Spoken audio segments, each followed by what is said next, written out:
أجمعين সম্মানিত মুসলিয়ান কিরাম, আমরা সূরা বাকারার 177তম আয়াত পর্যন্ত তরজমা তাফসীর শেষ করেছি। আজকে সূরা বাকারার 178 এবং 79তম আয়াতের তরজমা সংক্ষিপ্ত তাফসীর পেশ করা হবে ইনশাআল্লাহ। আউযু বিল্লাহি মিনাশ শাইতানির রাজীম। বিসমিল্লাহির রহমানির রহিম।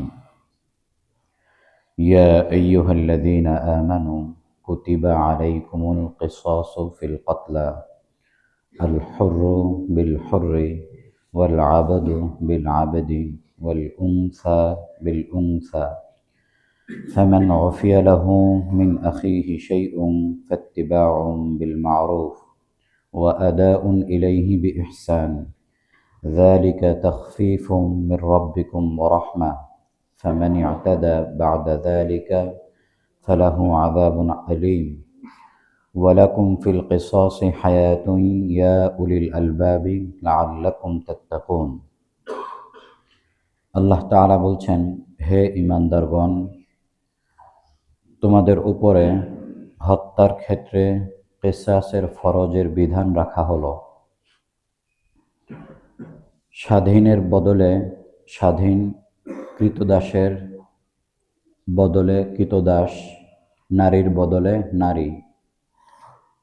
সুতরাং তাদের পক্ষ থেকে যদি কাউকে ক্ষমা করা হয়, তাহলে তা উত্তম পন্থায় অনুসরণ করা হবে এবং উত্তমভাবে তা আদায় করা হবে।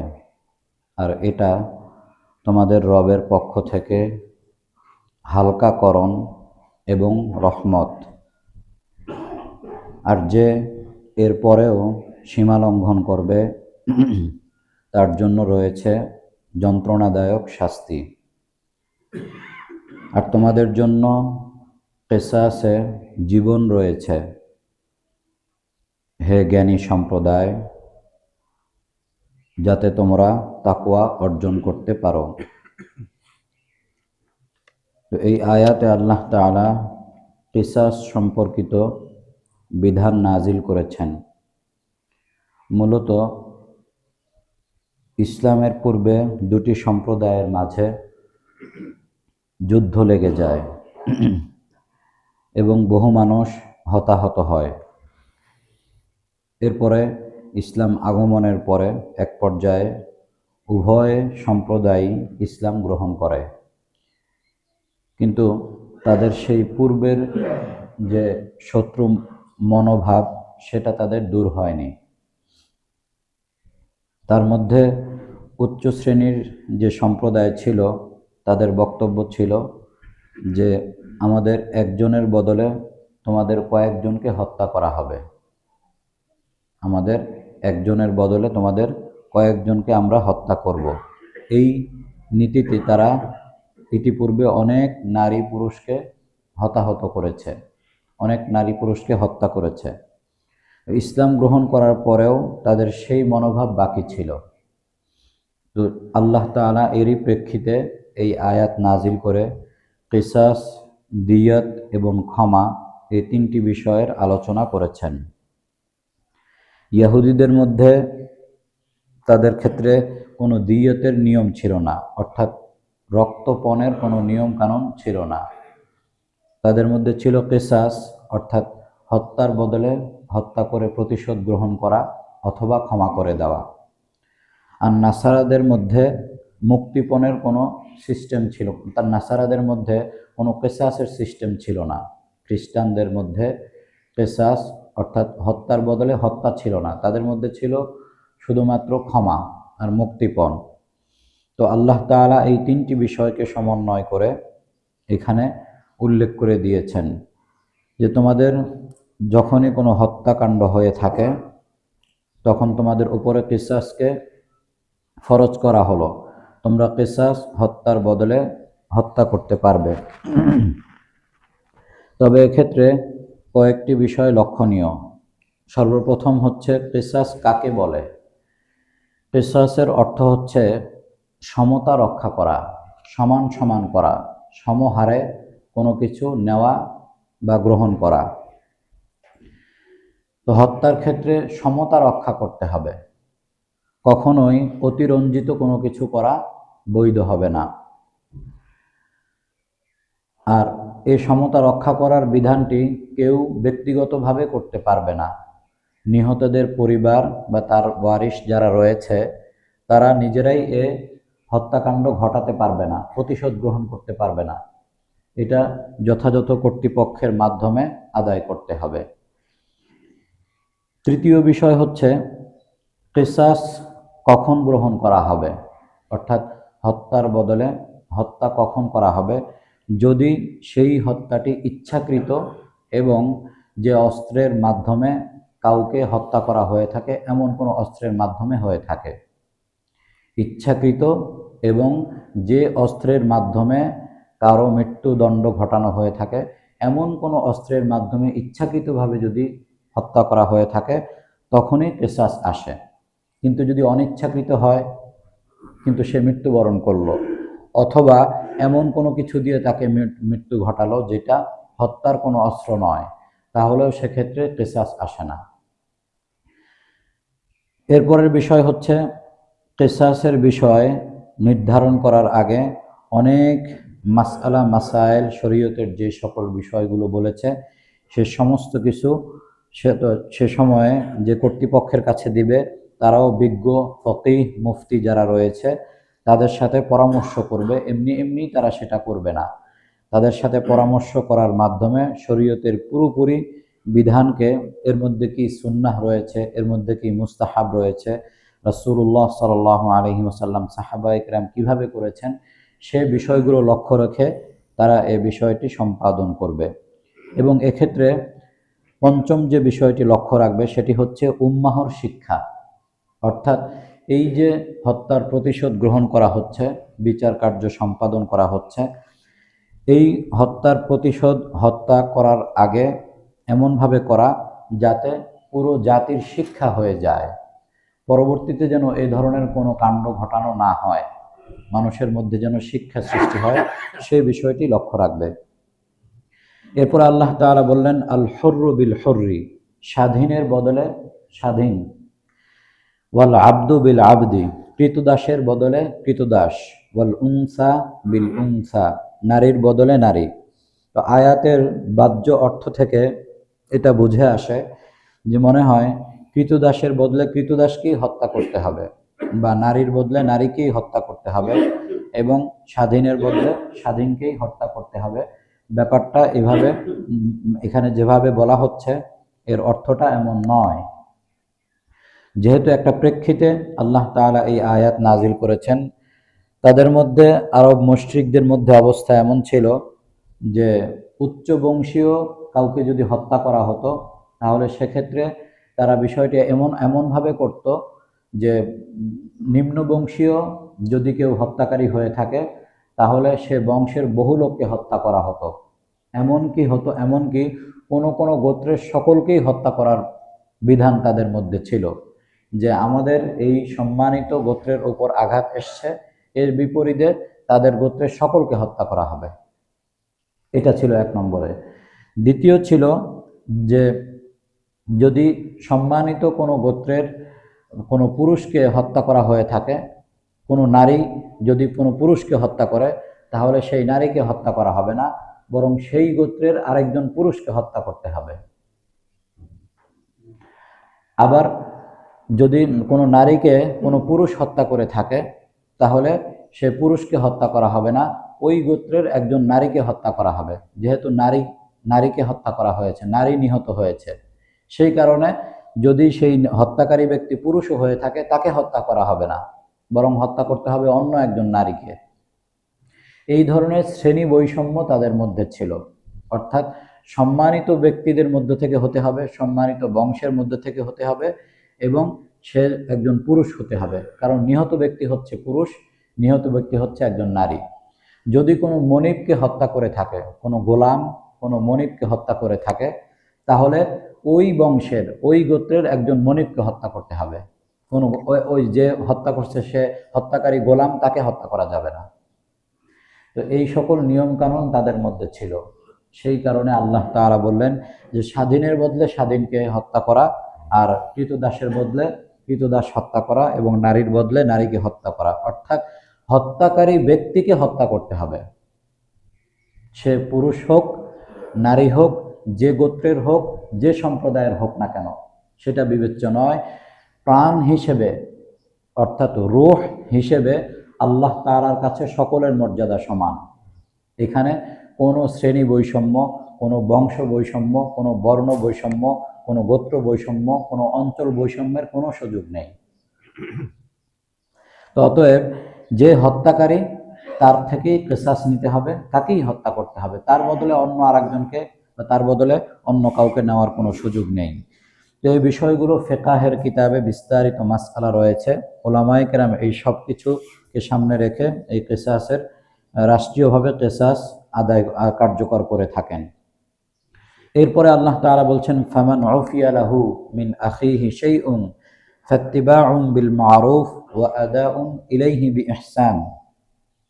যদি তার ভাইয়ের পক্ষ থেকে হত্যা কোনো কিছুকে ক্ষমা করা হয়ে থাকে, অর্থাৎ নিহতের পরিবারের পক্ষ থেকে যদি ক্ষমা করা হয়ে থাকে, তাহলে ফাত্তিবাউন বিল মারুফ, তাহলে মারুফের সাথে ন্যায়সঙ্গতভাবে এর অনুসরণ করা হবে।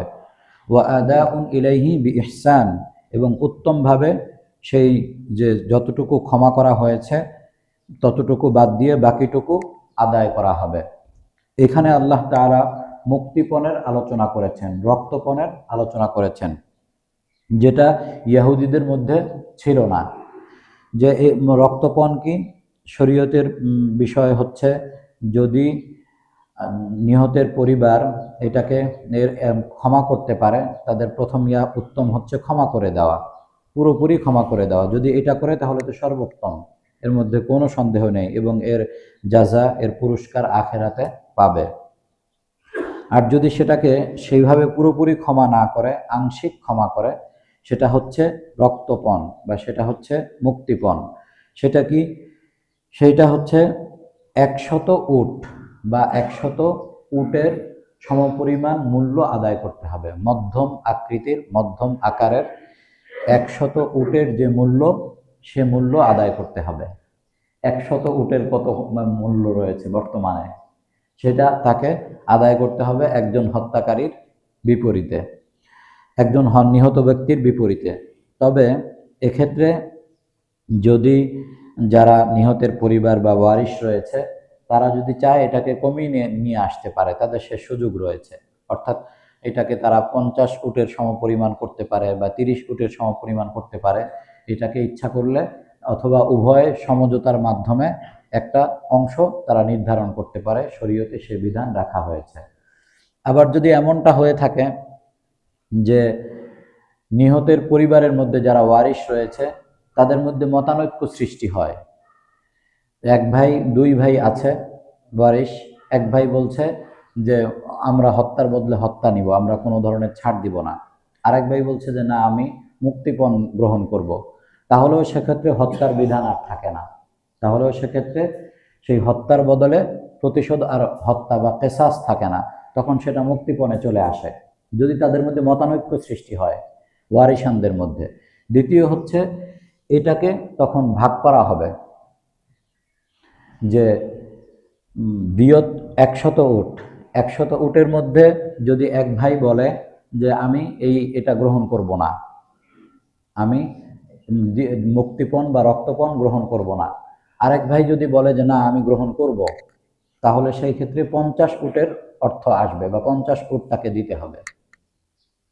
এভাবে ওয়ারিশ যারা রয়েছে তারা যদি কেউ ছেড়ে দেয়, আর কেউ যদি, মূল বিষয় হচ্ছে যখন এটা দিয়তের মধ্যে চলে আসলো, রক্তপণের মধ্যে চলে আসলো, তখন এটা টাকা বা মূল্যমানের মধ্যে, অর্থাৎ অর্থ দিয়ে আদায় করার বিষয় আসলো। আর অর্থের বিষয়টি পুরোপুরি ওয়ারিশানদের বিষয়, যারা উত্তরাধিকারী। তো উত্তরাধিকারীদের মধ্যে যখন এই 100 উটের মূল্য বন্টন করা হয়ে গেল, এর মধ্যে থেকে যদি কেউ নিজের বিষয়টি ছাড় দিয়ে দেয়, তাহলে সেটা মাফ হয়ে যাবে, আর বাকি যারা এর দাবিদার থাকবে তাদেরটা আদায় করা হবে।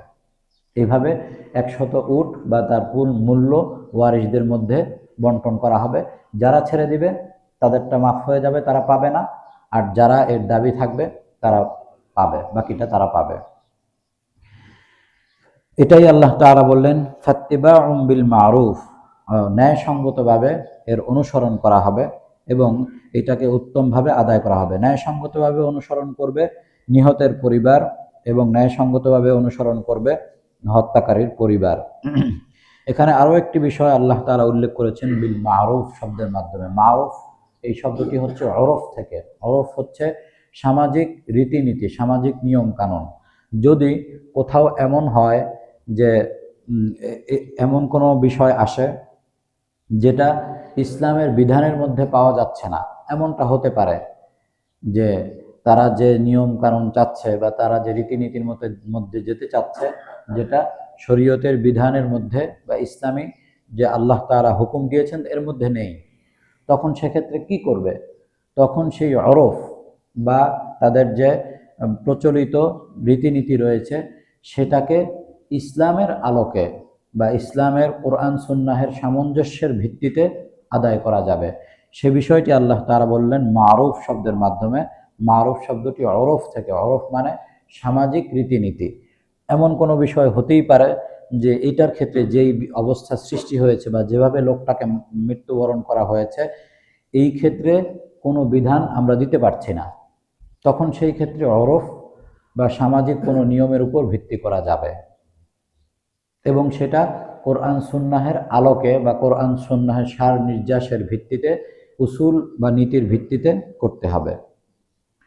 যালিকা তাখফীফুম মির রাব্বিকুম ওয়া রাহমা, আল্লাহ তাআলা বলেন এই যে বিষয়টি অর্থাৎ ক্ষমা করে দেওয়া অথবা মুক্তিপণ আদায় করা অথবা মুক্তিপণ এর মধ্যে যদি তাদের মধ্যে মতানৈক্য হয় তাহলে এটা আরও কমে যাওয়া, এই বিষয়টি হচ্ছে তাখফীফ অর্থাৎ তোমাদের রবের পক্ষ থেকে হালকাকরণ এবং ওয়া রাহমা এবং এটি হচ্ছে রহমত। ফামানি ইতাদা বা'দা যালিকা, এরপরে যদি কেউ আবার সীমা লঙ্ঘন করে ফালাহু আযাবুন আলীম, তাহলে তার জন্য রয়েছে যন্ত্রণাদায়ক শাস্তি।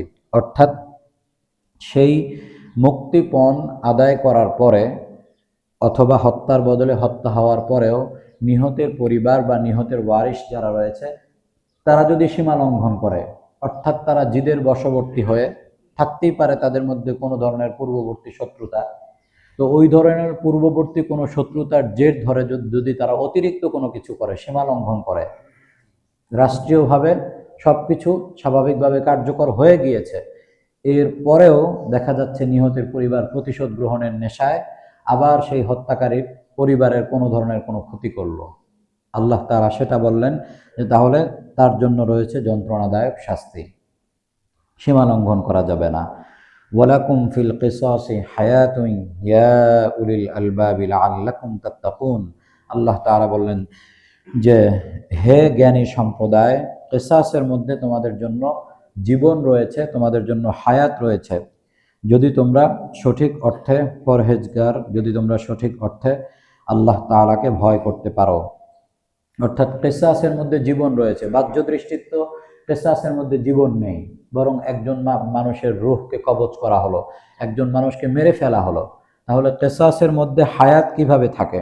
অর্থাৎ এটি হচ্ছে একটি বড় শিক্ষা। এ কারণেই তো কিসাস আদায় করার নিয়ম হচ্ছে সকলের সামনে, এমন জায়গায় কিসাস এই মৃত্যুদণ্ড প্রদান করা যাতে দেশের সকলেই সেটাকে প্রত্যক্ষ করতে পারে, দেখতে পারে, আর এর মাধ্যমে সকলের শিক্ষা হয়ে যায়, ফলশ্রুতিতে পরবর্তী একটি জীবন রক্ষা পায়। তাহলে কিসাসের মধ্যে জীবন রয়েছে, যদিও এটা যারা মানবতার ধ্বজাধারী যারা রয়েছে, যারা মানবতার মুখোশধারী, সারা বিশ্বব্যাপী মানবতার সবক দিয়ে থাকে, প্রকৃত অর্থে তারাই মানবতাকে ধ্বংস করছে, তো এদের কাছে এই জাতীয় কর্মকাণ্ড বড় অপরাধ, কারণ এটা মানবতা বিরোধী অপরাধ হবে যদি কারো এই ধরনের শাস্তি জনসম্মুখে দেওয়া হয়ে থাকে। কিন্তু আল্লাহ তাআলার বিধান হচ্ছে জনসম্মুখে সকলের সামনে, যাতে পুরো বিশ্বের সকল ব্যক্তির শিক্ষা হয়ে যায়, পরবর্তীতে যেন আর একটি মানুষও পৃথিবী থেকে এইভাবে মৃত্যুবরণ না করে, সেজন্যে সকলের সামনে এই কিসাস এবং মৃত্যুদণ্ড প্রদান করা। আর এটাই আল্লাহ তাআলা বললেন হে জ্ঞানী সম্প্রদায়, আল্লাহ তাআলা জ্ঞানীদেরকে উল্লেখ করেছেন জ্ঞানী সম্প্রদায় বলে এরপরে বলেছেন, কেসাসের মধ্যে তোমাদের জন্য জীবন রয়েছে, তোমাদের জন্য প্রাণ রয়েছে। কিভাবে প্রাণ রয়েছে? এইভাবে তোমাদের জন্য প্রাণ রয়েছে। অর্থাৎ এইভাবে যদি মৃত্যুদণ্ড প্রদান করা হয় তাহলে সকলের মধ্যে ভয় সৃষ্টি হবে। যদি আমি করি, আমাকে ওইভাবে সকলের সামনে অপমানিত করে এরপরে মৃত্যুদণ্ড প্রদান করা হবে। এই শিক্ষা যখন সে পাবে, এরপরে আর একটাও এই ধরনের হত্যাকাণ্ড হবে না। এবং যে সকল রাষ্ট্রে এই মৃত্যুদণ্ডের বিধান আছে, সেই সকল রাষ্ট্রে যদি আপনি জরিপ করেন তাহলে দেখতে পাবেন এই জাতীয় দুর্ঘটনা অনেক কম। আর যে সকল রাষ্ট্রে এগুলো নাই, ইসলামী বিধান নাই, সেই সকল রাষ্ট্রে এই ধরনের